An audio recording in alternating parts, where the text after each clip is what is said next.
नेताजी सुभाष चंद्र बोस, भगत सिंह, चंद्रशेखर आजाद, अशफाक, रोशन सिंह, राम सिंह कूका, राणा प्रताप, उन सबका भी तो बलिदान याद करना पड़ेगा ना। इसका मतलब वो जो अपने प्राण दे रहे थे, फांसी के फंदे को गले में डाल रहे थे, वो मौज मस्ती के लिए था क्या? इस देश की स्वतंत्रता में उनका कोई योगदान नहीं था क्या? वो बिना खड़क और बिना ढाल आजादी मिल गई। ये सीधे सीधे उन लाखों क्रांतिकारियों के, भारत माता के सपूतों का अपमान है। मैं नहीं कहता ये गीत महात्मा गांधी ने कहकर लिखाया होगा, लेकिन जिसने भी लिखा और लिखने के बाद जो भी इस गीत को सुनता है और उसको वो क्रांतिकारी का स्मरण नहीं होता, कहीं ना कहीं उसके रक्त का पानी बन गया। आज इस 15 अगस्त हम प्रातःकाल स्वाधीनता का अमृत महोत्सव 2-3 दिन से देश के अंदर माहौल बना है। ये अमृत महोत्सव उस सिंह ध्वज की तरह है। अतीत, वर्तमान और भविष्य, आने वाले 25 वर्ष, इन 75 वर्षों में जो हमसे चूक हुई है, जो गलतियां हुई हैं, उन गलतियों से, उन भूलों का सुधार करते हुए आज देश का वातावरण कैसा बना है, तो संपूर्ण दुनिया मेरे देश की ओर आकर्षित होती दिख रही है। क्योंकि विचार एक ही है, सबके जीवन को सुख में देखना, ये हिंदुत्व का विचार है। सबके कल्याण की कामना करना, ये हिंदुत्व का विचार है। सबको श्रेष्ठ बनाना, ये भारतीय विचार है। और इसलिए इस विचार के कारण, क्योंकि वहां मैं नहीं, हम है,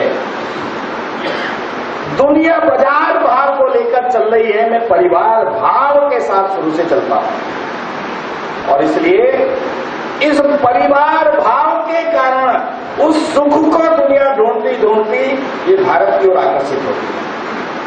आने वाले 25 वर्ष प्रत्येक भारतीय के लिए, प्रत्येक मैं बोलता हूं, उसमें मात्र शक्ति भी आती है। मेरा दायित्व क्या है, मेरा कर्तव्य क्या है? पुराने कष्टों को देखकर आंसू बहाकर टाइम पास कर देना, ये वीरों की निशानी नहीं। मैंने कहा ना कि मुगलों के समय सेना मैदान में हुआ करती थी। हार का समाचार सुनकर वो माताएं बहनें जौहर की तैयारी करती। आज जौहर का समय नहीं है। आज तो भारत भारतीयता के लिए, इस देश, धर्म, संस्कृति के लिए जो मेरे पूर्वजों से गलतियां हुई हैं, वो गलतियां मुझसे नहीं होनी चाहिए। उन गलतियों को स्मरण करने का दिन है। उन गलतियों को स्मरण करके उन गलतियों का सुधार करने का दिन है। अर्थात ये दिन आने वाले 25 वर्षों में एक विश्व विजयी भारत, श्रेष्ठ भारत, अजय भारत, इसका निर्माण करना, ये हम प्रत्येक भारतीय का कर्तव्य है। आज इस अवसर पर मैंने बात का प्रारंभ किया था कि हम अखंडता के पुजारी हैं। खंडित मूर्ति की पूजा हमने स्वीकार नहीं की। हम अखंडता के पुजारी हैं। मेरी संस्कृति हमेशा जीवन देना जानती है, जीवन लेना नहीं जानती। इसलिए हम जीवन देने वाले, दुनिया को ज्ञान बांटने वाले हैं। लेकिन दुनिया को जीवन देने वाला, ज्ञान बांटने वाला, ये कब उसको विस्मरण हो गया? उस विस्मरण को स्मरण कराने का दिन ये 14 अगस्त का दिन है। इसलिए अटल जी की वो 2 पंक्तियां भी हमको याद करनी चाहिए। वैसे जो गीत अभी एकल गीत के नाम पर हुआ, पुनः नवनिर्माण, उसमें अनेक महापुरुषों की चर्चा हुई। दधीची भी आए उसमें, महाराणा भी आए उसमें, कृष्ण भी आए। उस नवनिर्माण के लिए कितना त्याग करना पड़ता है? अपने को भूलना पड़ता है, परिवार को भूलना पड़ता है, तब जाकर नवनिर्माण होता है। और इसलिए जिसे लंबा हो रहा है तो यही पूरा करते हुए कि अटल जी ने भी बोला है, 15 अगस्त का दिन कहता आजादी अभी अधूरी है,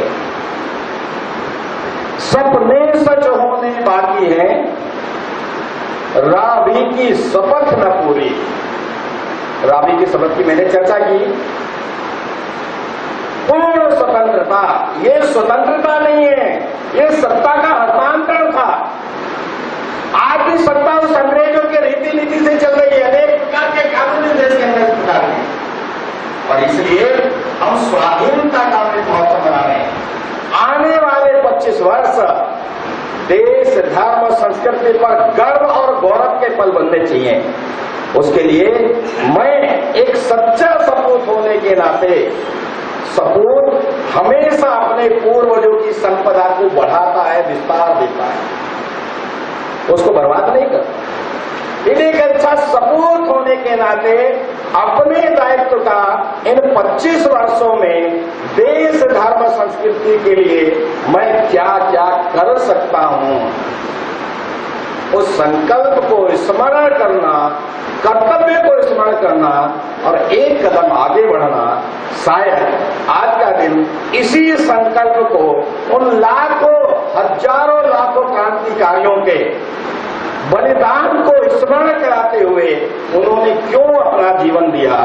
मैं आज जीवन देने की आवश्यकता नहीं है, कुछ सुख सुविधाएं छोड़कर इस समाज के, देश के नवनिर्माण में कितना और कैसे योगदान कर सकता हूं, ऐसा एक श्रेष्ठ संकल्प जागृत कर आगे बढ़ें। निश्चित रूप से एक उज्जवल भारत, श्रेष्ठ भारत, अविजयी भारत, उसका दर्शन हम अपनी आंखों से करने वाले हैं।